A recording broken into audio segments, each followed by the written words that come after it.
Hello guys, good evening है। अहिले चाहिँ हाम्रो 6:30 जस्तो बजेको छ। देख्न सक्नुहुन्छ कि यता पछाडि एकैछिन ल, यता पछाडि समुद्र, मिनी समुद्र। हामी तीनजना चाहिँ जाँदैछौँ भनौँ।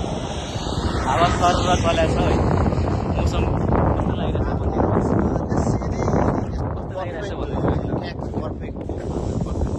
यस्तो मौसम त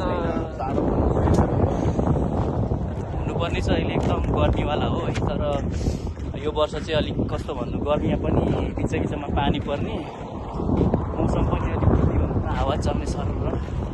त्यस समग्र भन्नुपर्दा अहिलेको वर्ष चाहिँ धेरै राम्रो छ भनौँ, पहिलाको वर्षको तुलनामा। अनि आज चाहिँ मेरो चाहिँ छुट्टी हो, मेरो र उसको। हामी चाहिँ सबैको छुट्टी भनौँ न। त्यही भएर चाहिँ हामी छुट्टीको बेला चाहिँ यसो चिया खाना भनेर तपाईँ पर्तिर यसो चिया पसल जस्तो छ, अनि त्यहीँ जान्छौँ। अनि अब के भन्नु छ अरू गाइजहरूलाई के भन्छ नि, 1-2 शब्द थपिदिनु न त। त्यस्तै हो। अब म चाहिँ अलिकति छुटिरहेको छ भनेर तपाईँहरू पनि कहाँदेखि हेर्नुहुँदैछ, उमेद आउनुहोस् घुम्न, चिया खान आउनुहोस्, जीवनमै आउनुहोस्, जीवनमै आउनुपर्छ। घुम्नको लागि चाहिँ हुन्छ यहाँनिर। घुम्नको लागि चाहिँ अब कुवेत आउनु पर्यो नि फेरि गाइस। घुम्नको लागि कुवेत काम गर्न होइन, फेरि घुम्न लाग्ला। काम गर्न त यहाँ होइन, चिया चिया खाना पनि यहीँ आउनुपर्छ होइन। स्वर चाहिँ के भएको हो, राति सपना भर्खर सुक्ने गरी बनाएको थियो कि क्या हो? अझै निन्द्राले चार्ज हानिरहेको जस्तो लागिसक्यो। कपाल पनि यस्तो हान्नु पऱ्यो क्या कपाल भनेको चाहिँ म जस्तो। केही छैन, पुल बनाउने तयारीमा छ होइन। यता फेरि डिफ्रेन्ट साइजको कपालहरू छ क्या हामी चाहिँ। मेरो चाहिँ के भन्छ, लो मिडियम अनि हाई भन्छ नि, त्यस्तो जस्तै। Low plane, medium plane, high plane, त्यस्तै हो। रमाइलो छ जिन्दगी होइन। यो रमाउनु पर्छ, रमाउन सिक्नु पर्छ। आजको मौसमले चाहिँ पुरै चाँज हानेको छ होइन। वान अफ द बेस्ट मौसम अहिलेको टाइममा भनौँ। टाइममा उठाएको होइन मैले। सही हो, सही टाइममा बाहिर आइएछ क्या। अब त्यही हो, यता यस्तो छ है, के भन्छ यो बालुवा जस्तो। यतातिर अलिअलि स्ट्रक्चरहरू बनाएको छ। अब यो भनेको चाहिँ भित्र अगाडिहरू मान्छेहरू पनि छन्। 72 सालको भूकम्पमा 72 सालको भूकम्पमा झर्किँदैछ भन्दैछ क्या।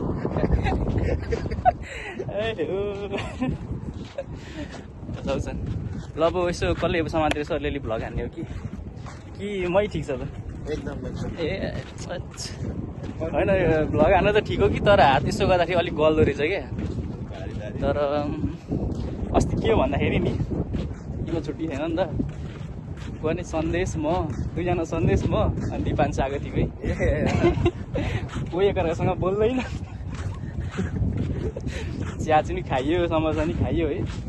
बस्यो त्यहाँ 1-2 घन्टा जस्तो बस्यो, मोबाइलै मात्रै चलाएर बस्यो कि। अलिअलि बोल्ने भनेको म, तिनजना फेरि एकअर्कासँग त्यस्तो नबोल्ने, मतलब बोलचाल चाहिँ हुने, त्यो भनौँ न नेचरै यसो नबोल्ने भनौँ, त्यस्तो वाला। अलिक प्यातर बोल्ने चाहिँ मै हो। पहिला चाहिँ म एकदम म्युट थिएँ। अब अलिअलि हजुर पहिला लाज लाग्थ्यो क्या बोल्न यसरी भ्यायो, तर अचेल चाहिँ लाज लाग्दैन। जोसँग नि बोल्ने आँट हिम्मत। अनि हाम्रो च्यानलको नाम के अरे छ त? यहाँ च्यानलको नाम के कस्तो? च्यानलको नाम जीवन खाइरहेको, जीवन खाइरहेको। अब हामी हाल्छौँ होला नि त, युट्युब च्यानल कतैतिर हाल्छौँ होला नि त। छैन के हो? ए ल, just for entertainment purpose only. बस इन्टरटेनमेन्ट पर्पज अन्ली, ठिक छ। अब त्यसो भए छैन रहेछ त, अब मेरो च्यानलमा अपलोड हुन्छ जस्तो छ यो भिडियो है। अनि हजुरहरूलाई अब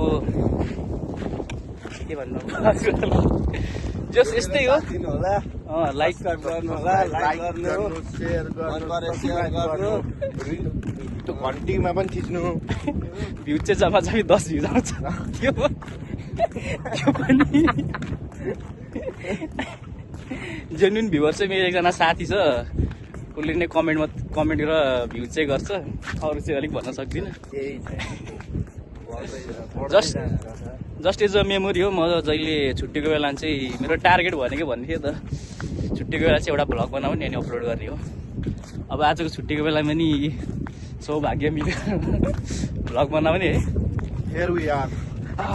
अब ऊ चाहिँ अब जान लागेछ है रेस्टुरेन्ट छोडेर है कम्पनी छोडेर अब के भन्नु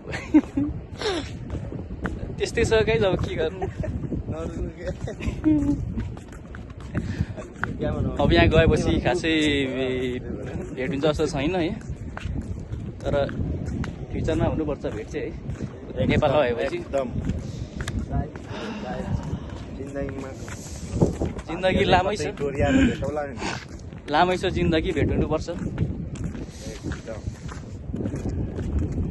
अहिले चाहिँ अब त्यहाँ एउटा सुपर मार्केट पनि छ कि अलनासिर भन्ने अनि हामी यसो त्यहाँ पनि अलिकति ग्रोसरी सामानहरू सस्तो त पाउँदैन जोस् पाउँछ भन्नु सबै थोक अनि त्यही त्यहाँ पनि यसो हेरिदिउँ भनेर गएको अनि यसरी आउँछ नि यो गाडी छ नि पछाडि देख्नुभएको छ नि यहाँ चाहिँ यो सुत्न नि मिल्छ कि यहाँ पुरै रुमहरू पनि छ अहिले चाहिँ तपाईँले एउटा दुईवटा पनि देख्नुभएको छ त यिनीहरूको चाहिँ यहाँको छुट्टी भनेको फ्राइडे स्याटरडे हुन्छ अनि थर्सडे नाइटदेखि नै आउँछन् मान्छेहरू फ्राइडेमा चाहिँ यहाँ भरि हुन्छ क्या यस्तो गाडीहरू अनि यो प्लेस चाहिँ टुरिस्ट प्लेस जस्तो भन्छ नि तर हामीलाई चाहिँ खासै राम्रो लाग्दैन अब नेपालको त्यस्तो हरियाली वन जङ्गल भएकोले गर्दाखेरि होला यहाँ त त्यस्तो खासै होइन त्यही भएको एउटा समुद्र हो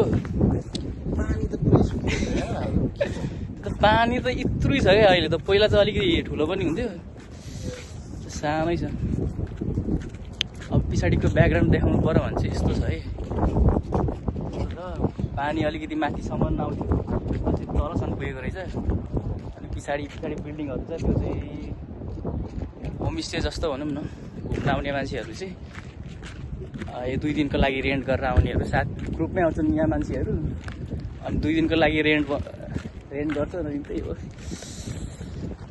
यस्तै छ ल अब के भन्न चाहन्छ अब भ्लगलाई अन्तिमको टुङ्ग्याउनु पर्ला अघि दिइहाल्नु अलि लाइक सब्सक्राइब गरौँ ठिक छ जय नेपाल हेरेर साथ दिनुहोस् थ्याङ्क यू अब त साथी के भन्न चाहनुहुन्छ अब माया देखाइदिनु होइन अनि साथ सपोर्ट त्यही हो उसले भने जस्तै ल हस् त धन्यवाद अब बाँकी अर्को भ्लगमा भेटौँला हस् त धन्यवाद